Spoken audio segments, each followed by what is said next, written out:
Welcome back to Sunset Sessions, hosted by Marco Messina. We have a very special guest who's sitting down with us, fresh off his panel, Mark Bennett from CAA, but agent also to the stars, some of the biggest personalities on the internet right now, Speed and KSI. Yeah, they're pretty big right now. I think I've heard of them. Yeah, just seen their clips a few times. How was your panel? Yeah, it was great. It's been this entire experience at Sunset has been great. Conferences are really interesting. Myself aside, really great, inspiring people to hear from and listen to. And just a lot of fun actually, and a lot of opportunity to play a lot of different sports, whether it's been pickleball or tennis or volleyball or golf. It's a real, Sunset Sports is a real good festival. Yeah, it's been fun. Have you never been before, right? No. And have you ever been to Croatia before this? This is a tricky one. I don't remember. I'm not sure. Must have been a good trip. It was either a really great trip or I've been to a lot of places. I've kind of lost track. Oh wow. Which sounds a bit, but no.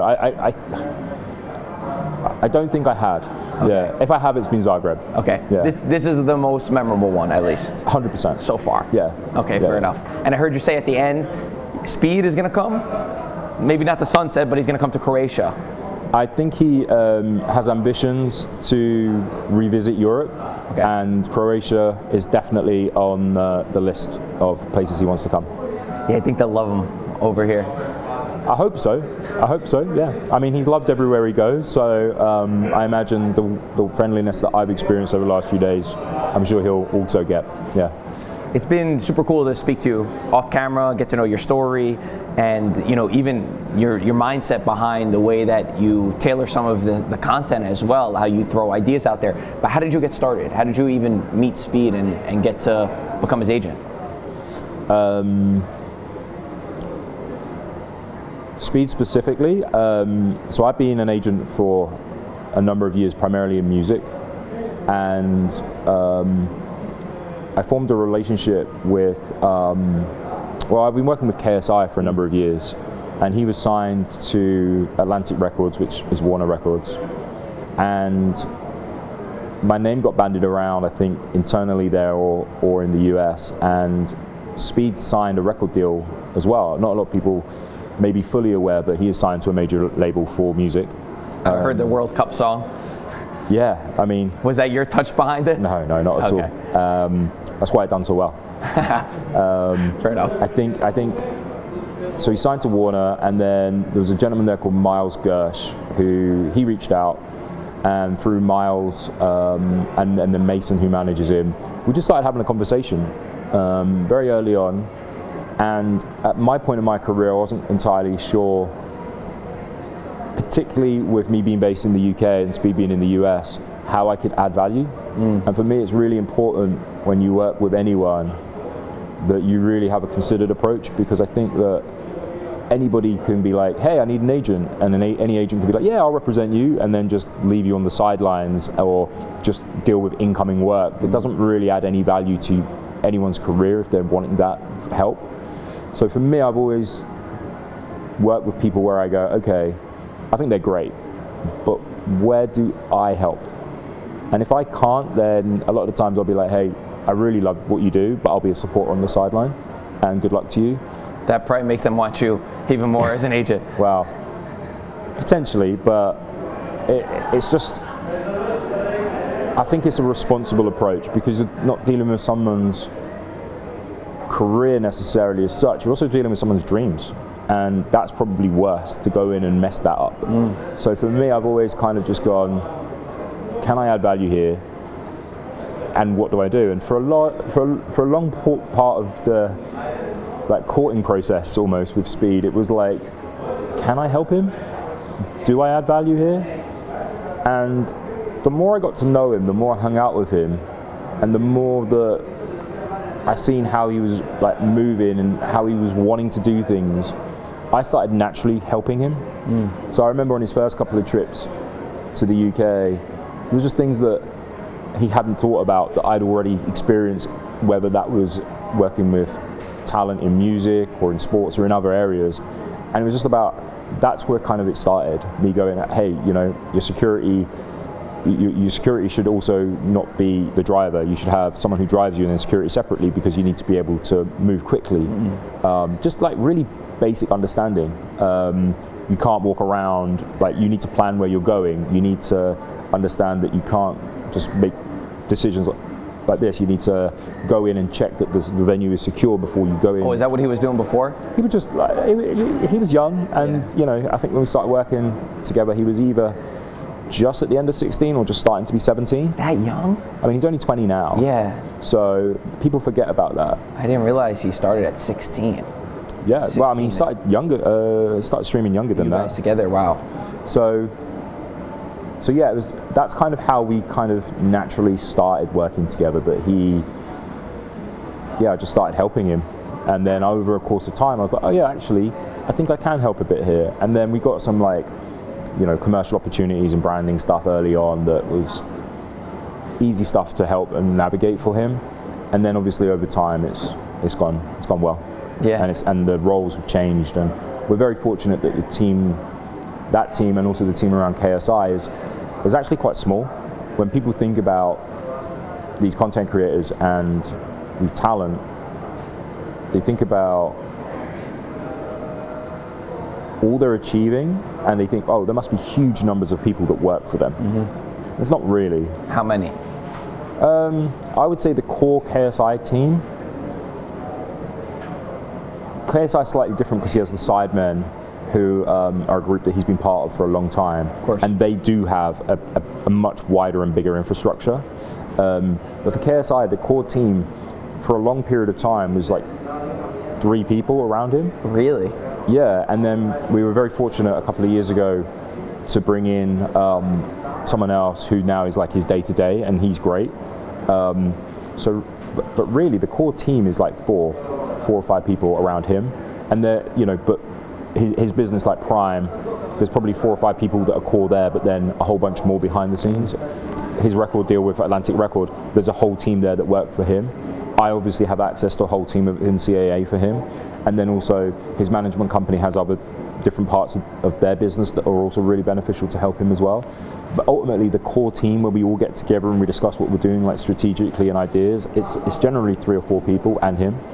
And then Speed is really similar, and him and KSI are very similar in a lot of ways. But the core team around them, around Speed, is again probably 3 or 4 people.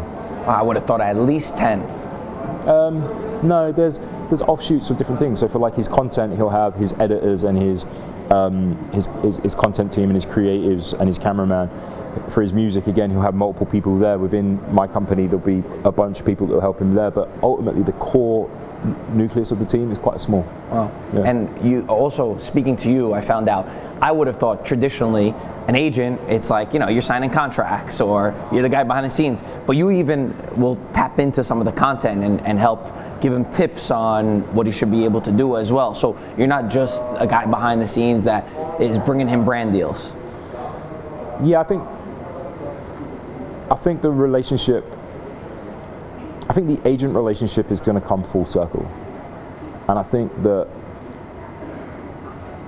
if you look at the history of agenting from the early days, your agent was your go-to. Hey, I need this, can you help me? I need that, can you help me? And I think that at some point, maybe it's the growth of social media and the connectivity where everybody can get to anybody at any time, and everybody is like, hey, I can do this for you, I can do that for you, I can do the other for you. But quite often you find that those people that reach out, they're not doing it for the strategic growth of that person's career. They're not doing it for the good of the client.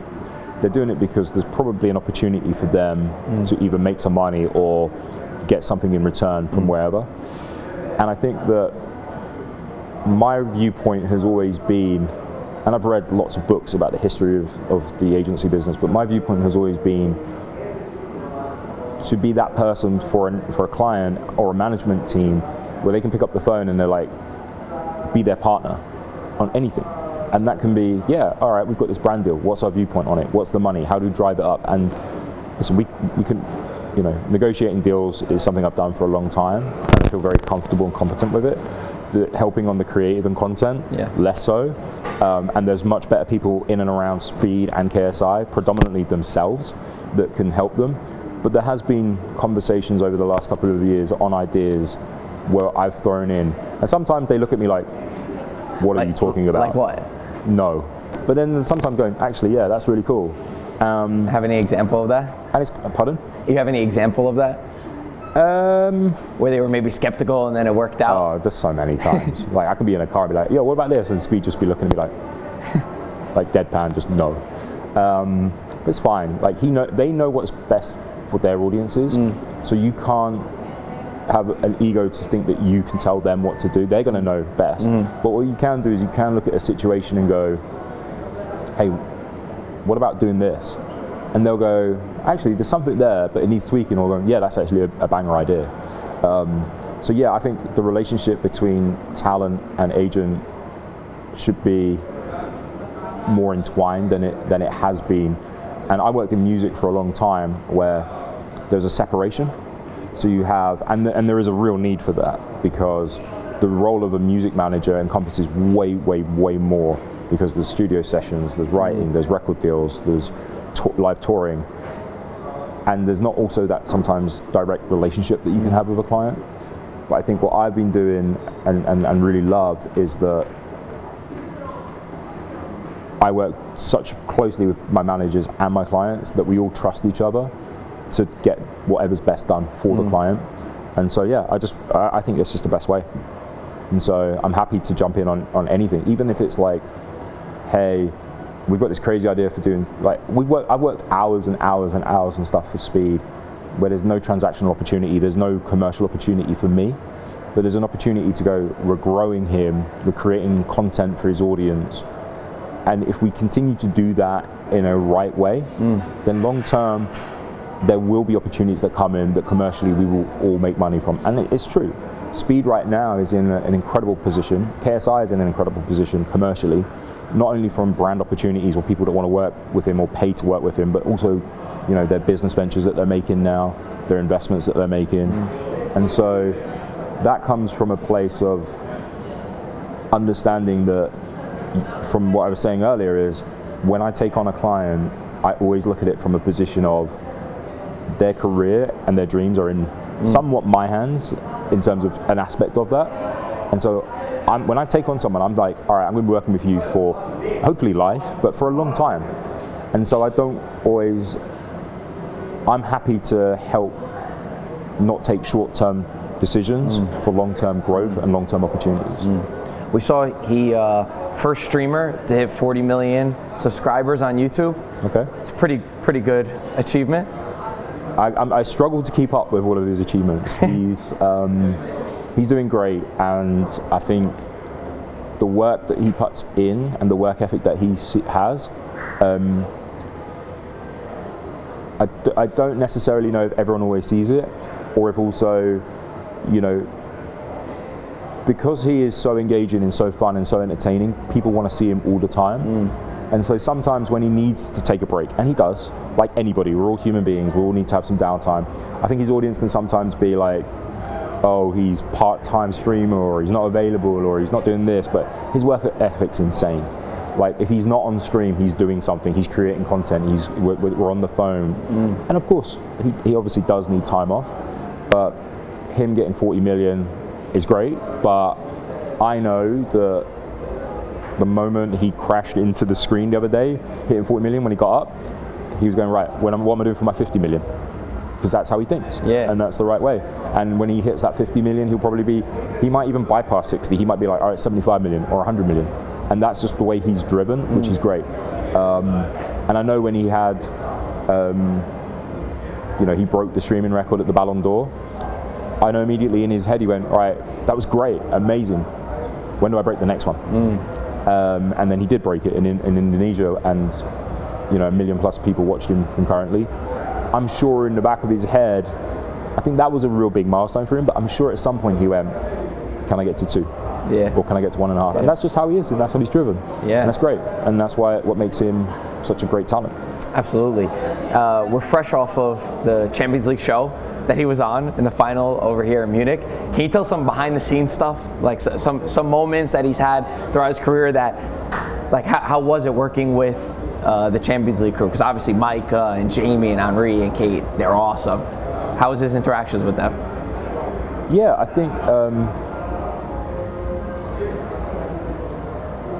think we're very fortunate that it's taken a moment for people to understand the value add and understanding how creators like this can drive and bring eyeballs. And we see it, like for every CBS post where it's like, oh, that was funny, there'll be a whole slew of football fans or audience that just don't get why he's there. And that's great. It's the look, I go football every week, and I look around the ground and I see people from all different parts of the world watching my team, and there is people within there who look at them and are like, oh, they're tourists, and they are tourists. And there is this whole understanding that the loyal fan that's been there for a long time isn't wanted. But I think the reality is that there's a place for everybody. And a part of me goes, well, hold on a minute. This fan who may live in America, or may live in Japan, or may live in Africa, or may live in different parts of the world, they've saved up their money to fly over the world to go for their one game of the year where it means everything to them. And they might be part of their supporters clubs and this. So I think that the world has to understand that football is a global game, and the top teams are becoming more and more successful because of it being a global audience and a global game. And I think he's a part of that. And I think the more that he brings eyeballs and audiences to big moments and to big opportunities to football or other sports is really important. And so CBS have been great with us. UEFA have been great with us last week. You know, I think there's been a pathway. It's taken a moment. You know, I remember a couple of years ago him struggling to get into games, people not wanting him there, people not understanding why he has a camera. And I think that there's been us saying, hey, look, we respect and understand the parameters of what you do and what you need to do. And we know that if you look at just a football situation or a soccer situation, wherever this goes out, broadcasters around the world have paid huge sums of money for the rights to show this game. You clearly then don't want someone on YouTube showing the game on their channel for free. Yeah. And we get that, and we understand that. He was showing his face, right, in the beginning? But then there's been a misunderstanding as to what he can show, what he can't show. And I think the more that he's been educated and the more we understand, again, the parameters of what we do, it becomes the benefit for everybody. And that's where it becomes less friction-based relationship and more collaborative. And I think that recently we've seen that, and the results from last week are crazy. Everybody benefited. UEFA benefited, Speed benefited, CBS benefited, probably PSG benefited, maybe Inter didn't benefit, but it wasn't a good weekend for them.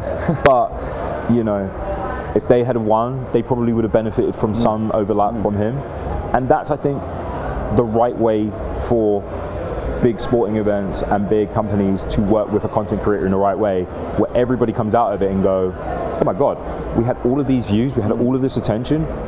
And I wrote a post about it a couple of days ago, like the biggest club game in world football, how do you make it bigger? Yeah. And it's really, really, really hard. But then you've got this kid who just loves the sport, who comes along and wants to put 10 million eyeballs on the product and in and around the product immediately, and then all of those getting clipped everywhere. It just creates even more moments. So I think I've dodged your behind the scenes conversations because I know the one you're trying to get me to say, but ultimately I think it's the benefits for everyone working together. Did he really not know who Materazzi was? He's too young for that? That would have been the 2006 World Cup final. Yeah. He was born in 2005. Wow. So when he was guided towards jokingly headbutting Materazzi, he genuinely didn't know the context of what he was doing. But he'd seen the clip.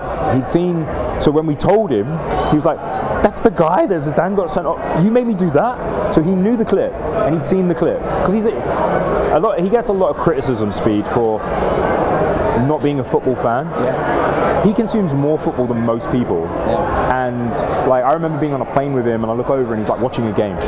Like there was a Saudi League game, and I was like, oh, is that Ronaldo game? He's like, no, he's just watching another game. He loves the sport. And he loves so many other sports, and he's athletic as hell. So no, he didn't know who Materazzi was to look at, and I didn't. And I'm a huge football fan. But in the moment afterwards, he certainly knew what he'd done. Yeah. Yeah, that's funny. Yeah. I imagine there's players reaching out to Speed now, trying to stream with him. Who's he closest with? Is there any player specific? He talks with a bunch of people. Look, footballers, for a long time, I think music was the sort of cultural zeitgeist. And music will always have a place for culture. And then I think sport has always been something everybody has always had. But I think there was a tipping point, maybe David Beckham, when he became, or Michael Jordan probably initially, but in sport and soccer, and you can go back to your Pelés and you can go back to your Maradonas, and David Beckham became like a brand icon, and I think that then made football, at least in the UK where I'm from, culturally cross over more so, and I think that football has stayed the pathway. And I think that the proportion, gamers and streamers right now, culturally, are at this place now where music, film and TV and sport were. And while sport has continued on its pathway, film and TV has dropped a little bit, music has dropped a little bit, and streamers have taken that space. So naturally the crossover between sports athletes and soccer and football and streamers is going to happen. And so for the smart footballers who want to, not even smart ones, just naturally, they understand. And a lot of footballers have a lot of free time on their hands, and they used to play golf. Now they play video games, and then they go online to watch other video games, play video games. So they're naturally fans. Last week we linked up with Alphonso Davies. Yeah. And Alphonso and him have been speaking for years, back and forth. They've argued about racing each other, whatever. And it was nice to get them finally on stream together. It was a surprise for Speed. I met Alphonso years ago on a night out with KSI. Actually, we brought Alphonso to a KSI music show, and Alphonso went on stage with him. No way. And I remember when Fonzie turned up, I said to him, "Oh, we're going to get you to go on stage with a mic," and he was like, "No, I don't do that." And I was like, I remember walking away, and KSI's day-to-day manager, or maybe his tour manager, went to me, "Yo, Alphonso doesn't want to do it." I said, "He'll be side of stage. Don't tell JJ, just get KSI. Just get KSI to announce, 'Yo, Alphonso Davies in the house,' and get him on stage and hand him a mic." Fonzie loved it, absolutely loved it. So we obtained a relationship, and then we brought Fonzie down and joined the stream. But Hakimi came over to him. We've seen Dua doing the dance. Donnarumma came over to him. I mean, Nasser came over to him, who owns PSG. Every football club who will see, or football player who will see Speed, maybe not Messi, but 99% of people always greet him with a smiling face and know him and engage with him and enjoy him. That's wild. You see Marcelo the other day, or the only one maybe has been Jamie. Jamie's a bit different, but I think Jamie's learned. I think there's a love-hate relationship where it's way more love now, and I think Jamie posted 2 clips from last week, and I think they're 2 of his 3 biggest clips of all time. So I think Jamie now sees the benefit. Okay. And but he's like the older uncle figure too. Like that's like a little bit. Well, Jamie's also him. Scouts, and they have a different mentality of certain things and different traditions and ways. And I've always said to Speed, "I'll never let you go to Anfield. You're never coming to Anfield. Why? This is my club." And it's like, I won't let you interfere with that, but also know you're not going to be welcomed there. And as a Man United fan, you're definitely going to not be welcomed and you were telling me, you said that sometimes people will say stuff in the comments, whatever, about being a football fan, but you said he watches every Man United game. Even though Ronaldo's not there anymore. Yeah. He still remained as United. I know. It's really frustrating. Well, I mean, I don't care because of where United are, but it's somewhat frustrating. Yeah. I mean, he doesn't, every time they play, I mean, I text him, being like, having a good day? And he's like, go away. Like, he genuinely gets upset. And like, we can call him and he'll be like, yo, what are we doing today? What's going on? Man United have played and lost and played badly. His tone will be like, yo, okay. You see, but that's a beautiful thing too. Like, not everybody has to go into it as the biggest football fan in the world.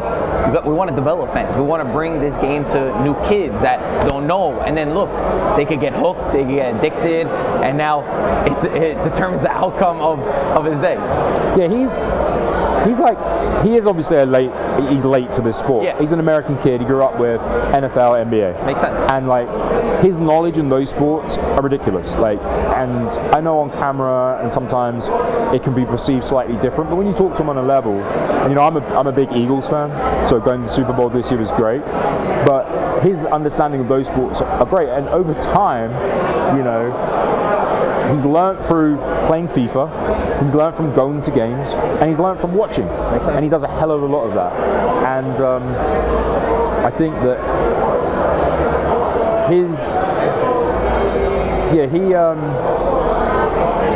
I'm trying to think of the right way to articulate, but there can sometimes be a skepticism of new fans by fans who've grown up with it and love it and longer and have it for more. But I think football should be accessible to everybody because it is this incredible sport. It's like, for me, it's 90 minutes where, you know, you can have the world's problems in your head. I go to watch my team, and for 90 minutes, I don't really care about anything else. I care about the result. I care about the win. And for people who grow up in that way, that don't understand new fans coming in, I think they need to just be like, well, hold on, why do you love it? You love it for these reasons. Why won't this person love it? Just because they lived in a place where it wasn't accessible to them or wasn't as mainstream to them in the early days. And he's just taken to it. A lot of people criticize him for, and even Jamie, using it as a way to get his numbers up or whatever. And maybe there was a part of that at a certain point. I just think that with him and Ronaldo, I mean, he just loves, Ronaldo is like his mentor.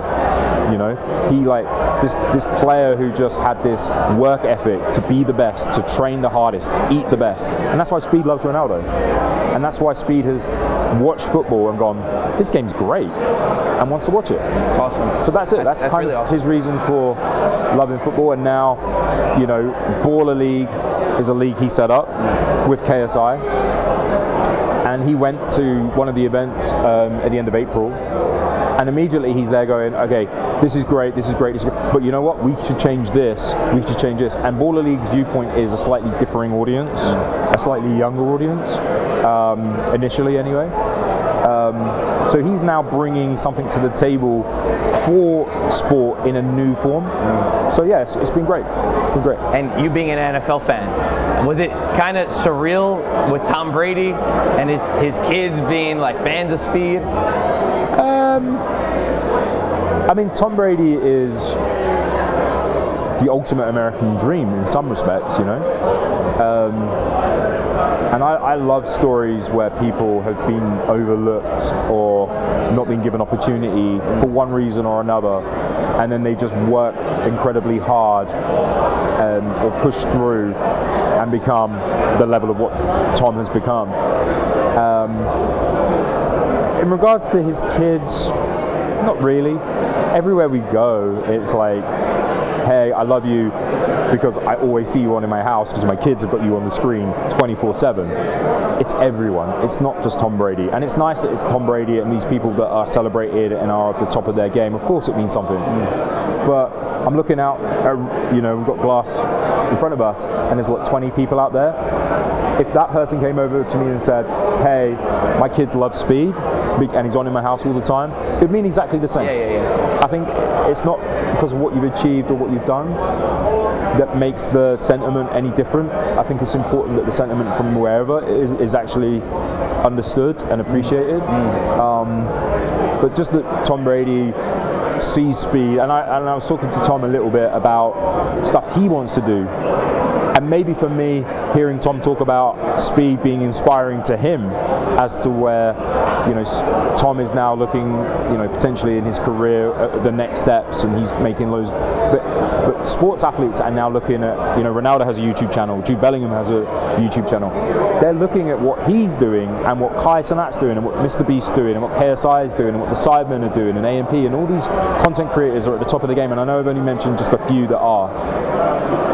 They're looking at what they're doing, and I think someone like that coming over and talking to me or talking to Speed or talking to his management team and going, what you're doing is inspiring me to do stuff. That means that's crazy, rather than, hey, you know, my family are also fans of yours. That means more. That's crazy. I don't know if you could tell us the answer to this question, but what's the meaning of this green apple at the end?